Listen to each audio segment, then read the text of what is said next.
지금부터 십수년 전에 우리나라 기독교계를 강타했던 책이 한 권 있었습니다.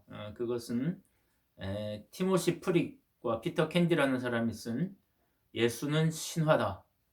예수의 이야기는 역사적인 사실이 아니라 신화에 불과하다고 하는 책입니다. 이 책이 얼마나 큰 파장을 가져왔냐면은 기독교인들이 단체로 몰려들어서 시위를 하고 출판사에 압력을 가해서 결국 이 책이 절판되었습니다.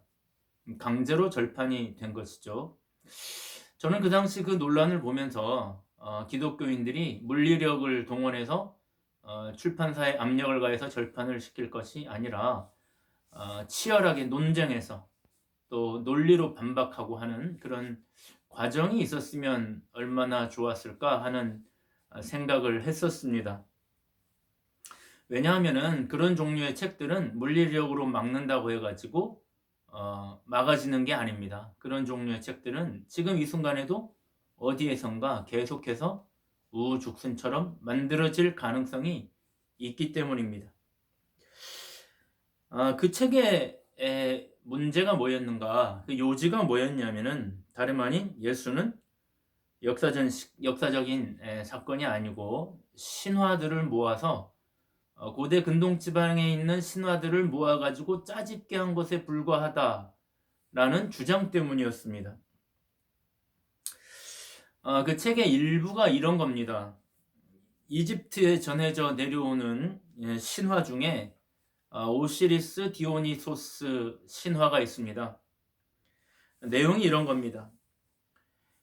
호루스라고 하는 이집트의 메시아는 4, 5세계의 왕인 오시리스의 아들입니다. 독자입니다. 이 호루스가 인간 세상에 내려왔는데 이 호루스를 낳은 인간이 동정녀입니다.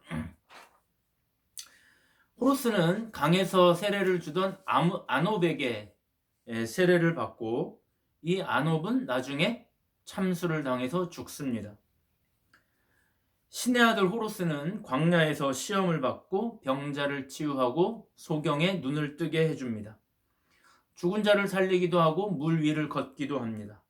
결국 십자가에 달려 죽임을 당하고 사흘 만에 부활합니다. 그가 부활했다고 하는 소식이 2명의 여자들에 의해서 이집트 전역에 전파됩니다. 그래서 여러분 어떻습니까? 성경의 이야기하고 매우 흡사하죠. 그래서 많은 사람들이 혹시 기독교는 이런 글들의 표절이 아닌가 이렇게 생각을 합니다. 예수님 오시기 1300년 전에 이미 이런 글들이 존재했었다는 것입니다.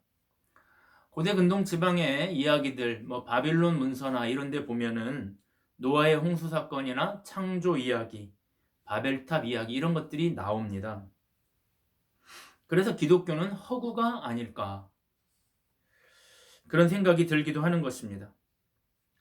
그러나 저는 이런 글들을 대할 때 기독교의 허구보다는 이런 글들이 실제로 예수에게서 이루어진 것은 아니겠는가 그런 생각이 더 많이 듭니다. 저는 사실 이런 글들에 지금은 이제 흔들리지가 않습니다.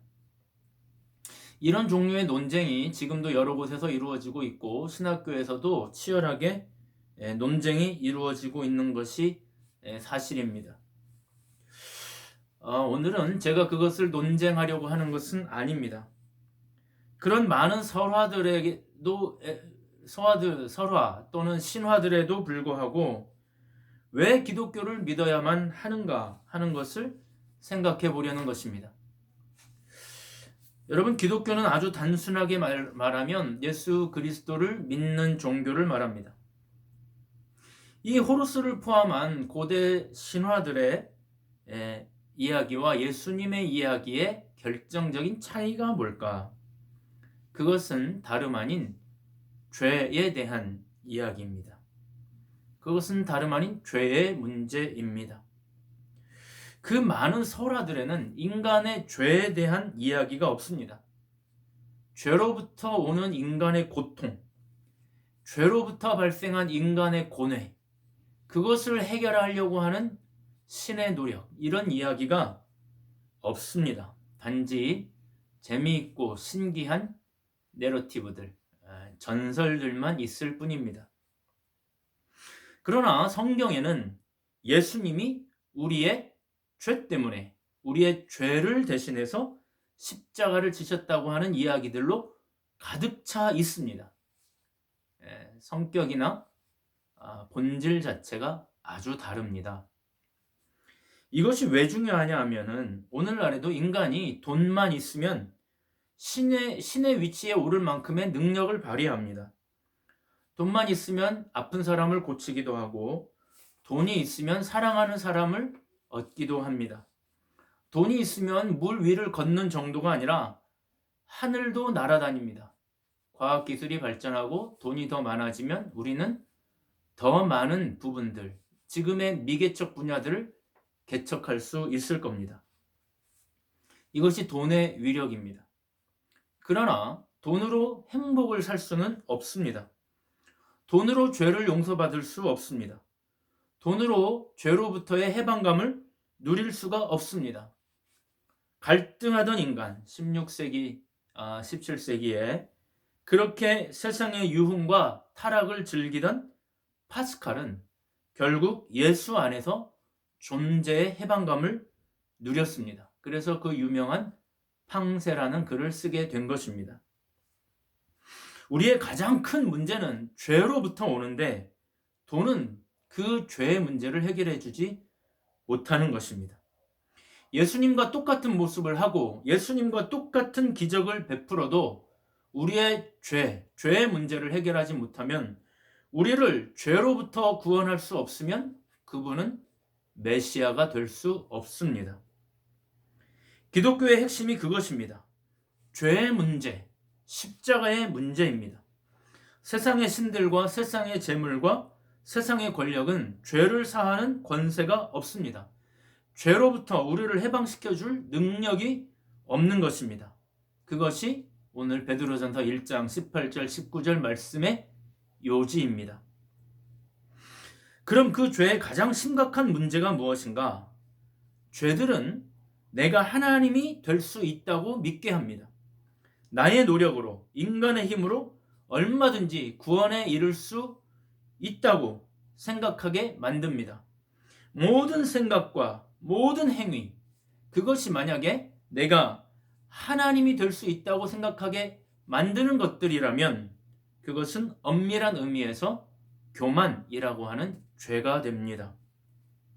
아무리 착하게 살아도 그것으로 내가 구원받을 수 있다고 생각하면 나의 노력과 나의 행위와 내가 가지고 있는 권력과 나의 물질로 죄로부터 구원받을 수 있다고 생각한다면 그것이 바로 죄입니다.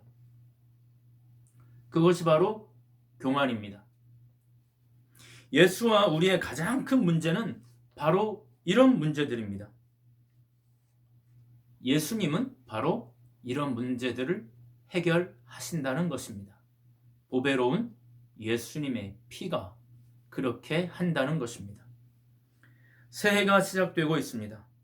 우리 자신의 위치를 겸허하게 되돌아보면서 우리 인간의 위치가 어디에 있어야 하는지를 다시 한번 겸허하게 되돌아보면서 조그만 바이러스에도 아무런 힘을 쓸 수 없는 우리는 어느 위치에 서 있어야 하는가를 다시 한번 되돌아보면서 우리의 높아졌던 모든 마음을 겸허하게 낮추고 예수님을 영접하고 우리의 죄 때문에 그냥 십자가에 돌아가신 게 아니라 우리의 죄 때문에 십자가에 돌아가신 그분의 피의 공로를 믿고 의지하면서 올 한 해를 살아가는 저와 여러분 되시기를 바랍니다. 여러분의 올 한 해가 영적으로 전혀 새로운 한 해가 될 수 있기를 주님의 이름으로 축복합니다.